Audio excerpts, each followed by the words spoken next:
Para mí el día de hoy es un placer estar con un personaje, Premio Nobel de la Paz, 2 veces presidente de su país, tiene más de 80 doctorados honoris causa en las universidades más importantes, desde Harvard, Princeton, Georgetown, un hombre que realmente ha procurado por la paz de Centroamérica, pero también de todo el mundo, el doctor Óscar Arias. Doctor, qué gusto. Encantado.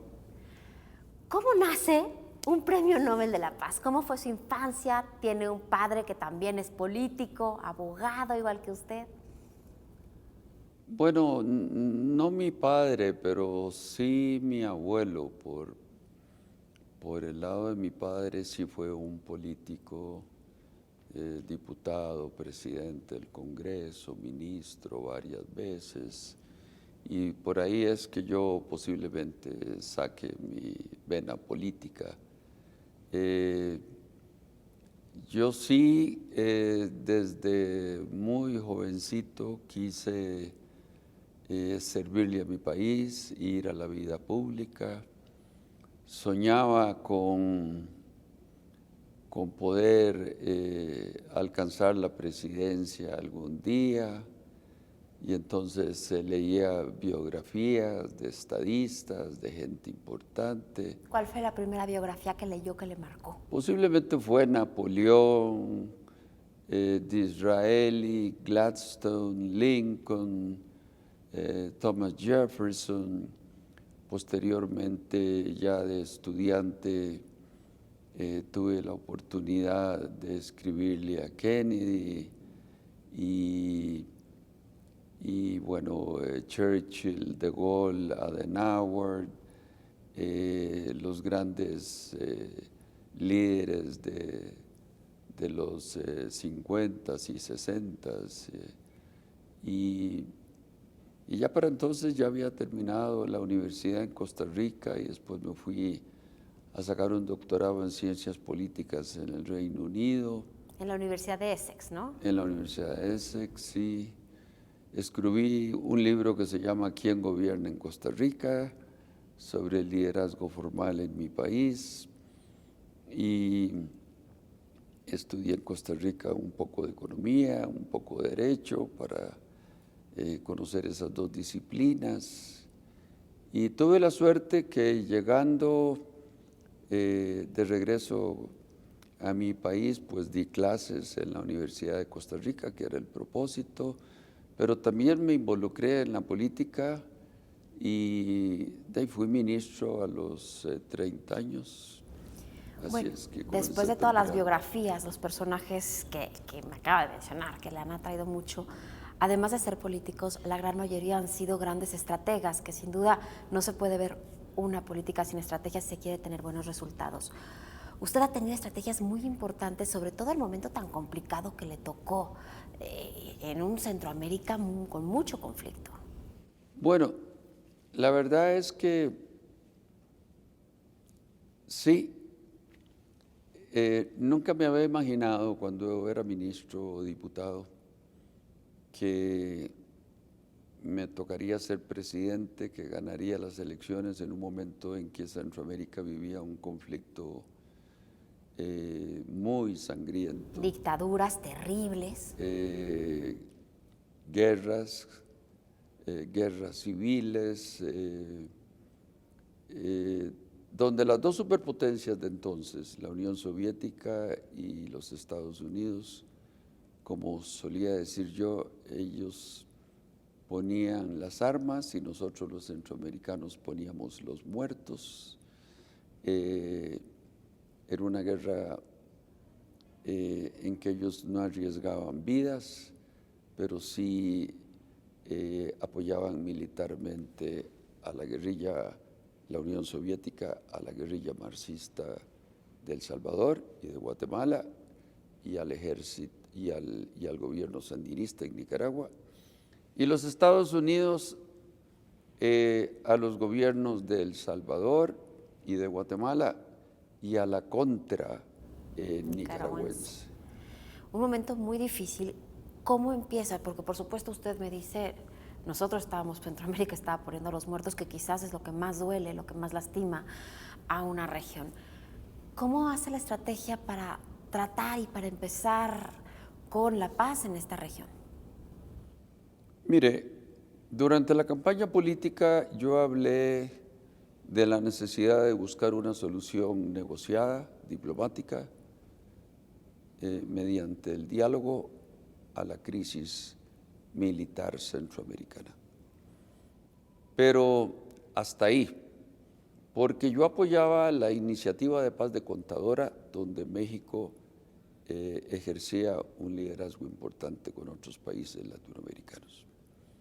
Sin embargo, esta iniciativa de paz fracasó, porque tenía como eje central buscar un equilibrio entre los países involucrados en el conflicto, un equilibrio militar, que el poderío militar de Nicaragua, El Salvador y Guatemala, y de alguna manera Honduras, fuera algo balanceado. Y por supuesto que los militares no estaban de acuerdo con eso, era imposible que se pusieran de acuerdo. Y ante los ojos del mundo, un europeo, un norteamericano, un canadiense, un japonés que quisiera invertir en Costa Rica decía, no, Centroamérica está ardiendo en llamas. Y la verdad es que Costa Rica no. Entonces yo dije, bueno, antes de que vengan a predicar la paz aquí, yo tendré que ir a predicar la paz al resto de la región. Y en la primera reunión que tuve en la Casa Blanca con el presidente Reagan, que fue en diciembre del 86, me preguntaba de Nicaragua y en todas las ocasiones posteriores que lo vi, solo hablé de Nicaragua. Al final le dije, algún día creí que íbamos a poder hablar de Costa Rica, pero no, él estaba obsesionado con la contra, con la ayuda militar a la contra, quería sacar a tiros a los sandinistas del gobierno en Managua, y esa obsesión lo llevó a decir, por ejemplo, que la contra era el equivalente moral de los Founding Fathers de los Estados Unidos. Y entonces el vicepresidente Bush, quien había ido a la toma de posesión mía, conjuntamente con muchos presidentes de América Latina, yo lo conocí y le había dicho, entre Costa Rica y Estados Unidos hay una gran amistad, pero quiero que sepa que los amigos coinciden, los amigos discrepan, y en este caso, con respecto a la política de Estados Unidos hacia Centroamérica, yo discrepo. ¿Y en qué momento hace entender al presidente Reagan y empieza a negociar para que se empiece a desarmar Centroamérica? No, el presidente Reagan nunca cedió. El presidente Reagan terminó su periodo convencido de que la única salida para terminar con los conflictos era una salida militar y no diplomática. Eso comienza a resolverse cuando llega el que era vicepresidente, Presidente Bush padre. Bush padre, a la presidencia y nombra a Jim Baker de secretario de Estado. Yo tenía una gran amistad con él porque había sido Chief of Staff durante el gobierno de Reagan, había sido ministro del secretario del Tesoro y me había ayudado porque hay algo que debo decirle que fue muy importante. Yo me negué a pagar la deuda externa. La década de los 80 para América Latina se conoce como la década perdida.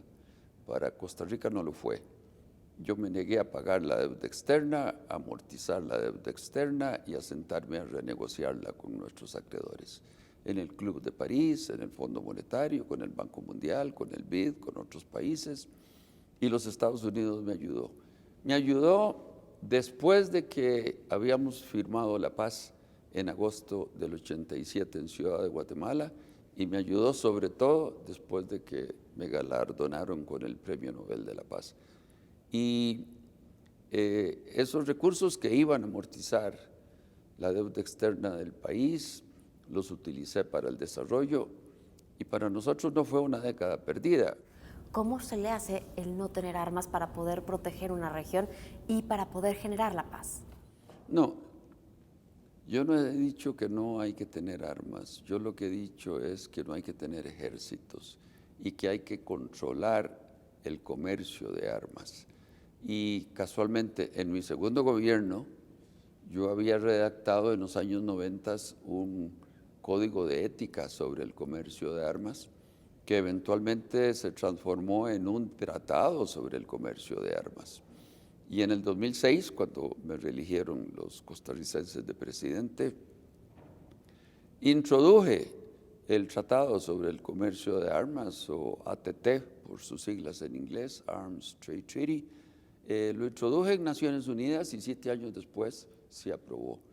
Lo que queremos no es prohibirlas, lo que queremos es restringir ese comercio y regularlo para que por lo menos en América Latina durante muchas décadas, cuando existieron dictaduras de derecha, todas las armas que adquirían los gobiernos era para reprimir a nuestros pueblos. Hoy las armas son utilizadas contra los carteles de la droga y en el caso de Centroamérica, en países como Guatemala, El Salvador y Honduras, tenemos una triste herencia de la guerra de los 80s, que son las maras, que son las pandillas, porque los guerrilleros lamentablemente se convirtieron en pandilleros. Y yo he estado presionando a Washington para que ponga dinero para luchar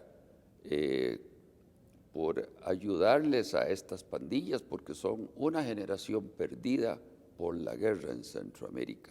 Y son pandillas que están fuertemente armadas.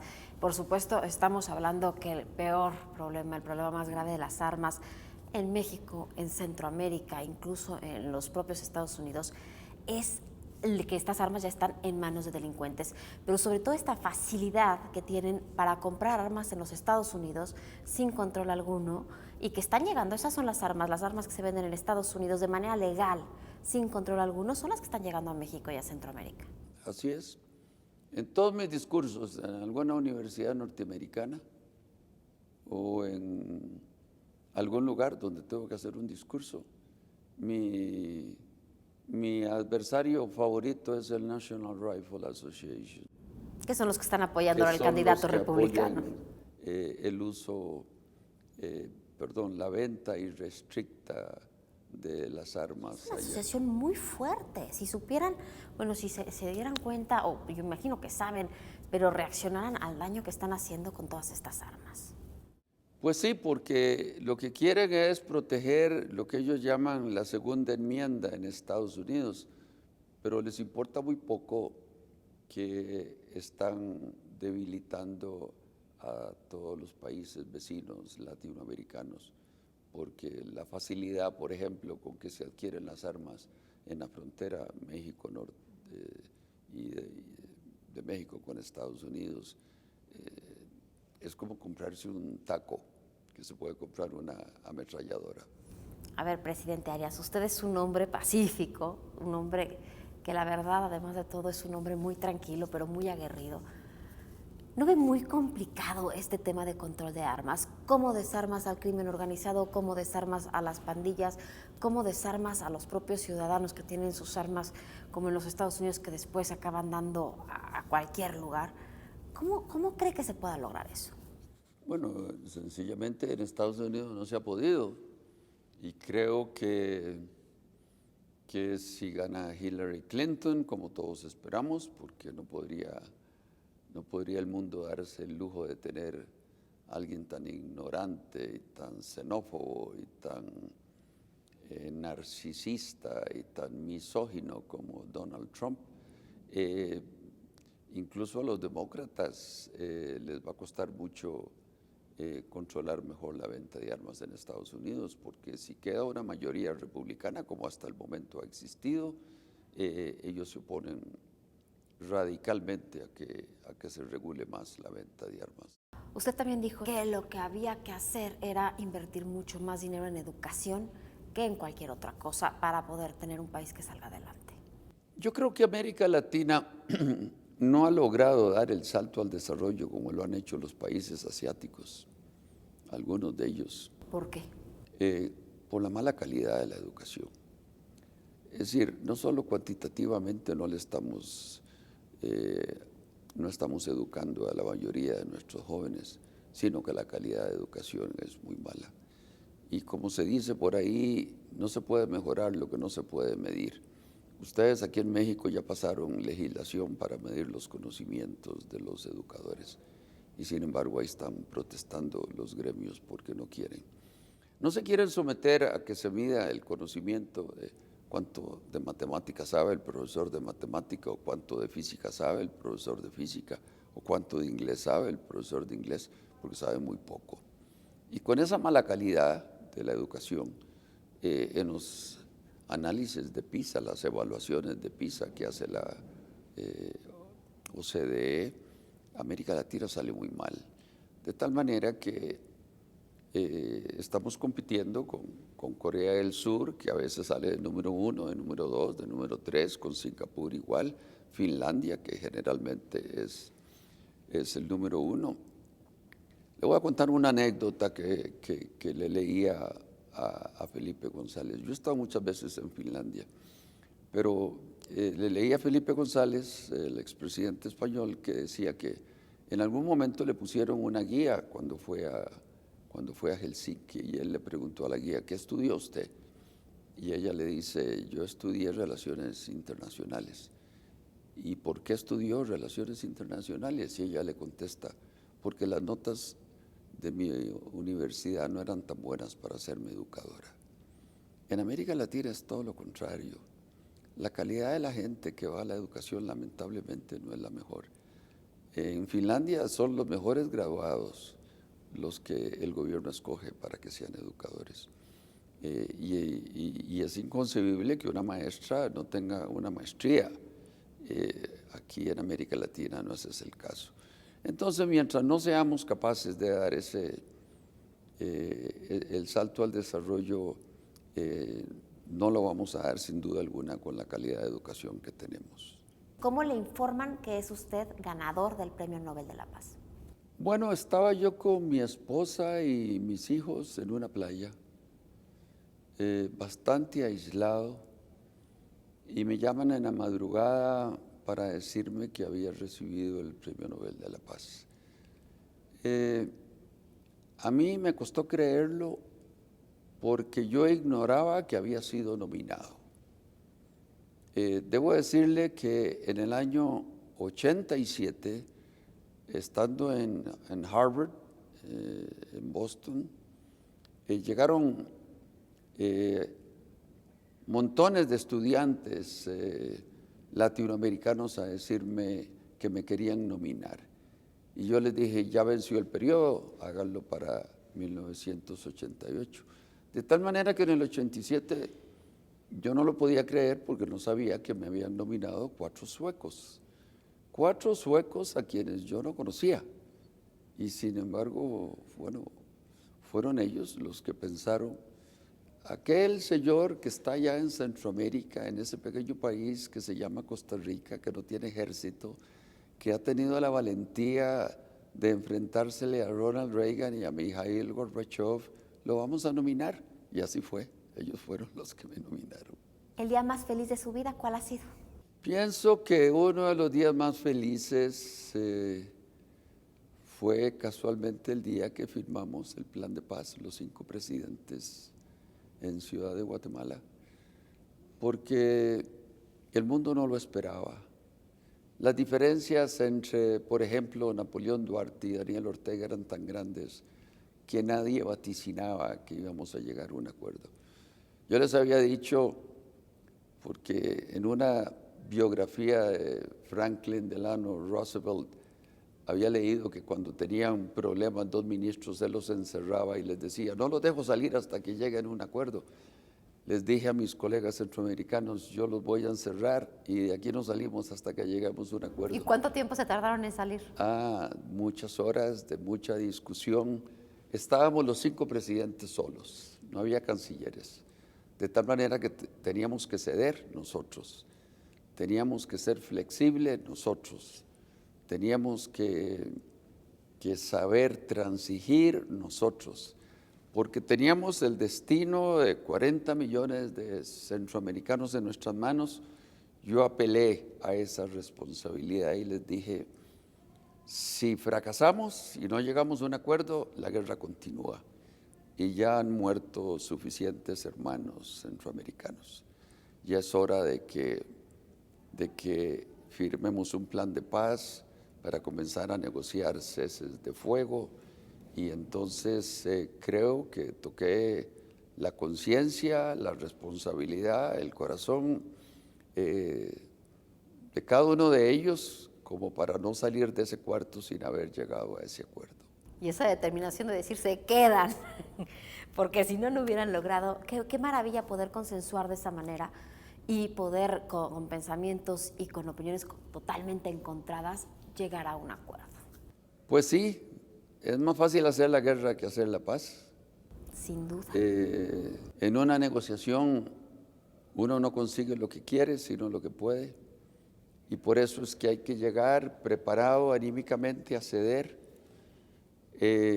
no con la arrogancia de creer que cada uno de nosotros tenía la verdad, ¿no? Hubo que hacer concesiones y fue porque hicimos esas concesiones y yo exigía que hubiera concesiones para poder avanzar en la negociación, fue que finalmente logramos el acuerdo. Y como han dicho los manejadores de crisis más importantes del mundo, en ninguna negociación se gana todo o se pierde todo, simplemente hay que llegar a distintos acuerdos. ¿Y el día más triste de su vida, presidente? Bueno, he tenido una vida muy llena de satisfacciones. Posiblemente el haber tenido a los 2 hijos que tengo son esas satisfacciones grandes que la vida me ha dado. El haber tenido la oportunidad de servirle a los costarricenses en 2 oportunidades cuando me hicieron presidente, pero posiblemente el día más triste sea el día que perdí a mis padres. Sí. Compléteme esta frase. ¿Cómo se define? El doctor Óscar Arias es... Es un poco cliché, pero un hombre de paz, que lucha por la paz en el mundo y que cree que muchos de los conflictos que existen todavía en el mundo se pueden terminar al lado de una mesa y no en los campos de batalla, como lamentablemente ha sucedido en los últimos años en Irak, en Afganistán, hoy en Siria. La verdad es que el acudir al uso de la fuerza militar tiene que ser el último recurso. Antes tenemos que intentar con la diplomacia terminar con los conflictos en el mundo de hoy. Y por eso es que creo que es quizás no ejemplo de valentía, sino de cobardía, comenzar a disparar sin antes intentar una negociación para terminar con los conflictos militares en el mundo de hoy. Muchísimas gracias. Encantado, encantado.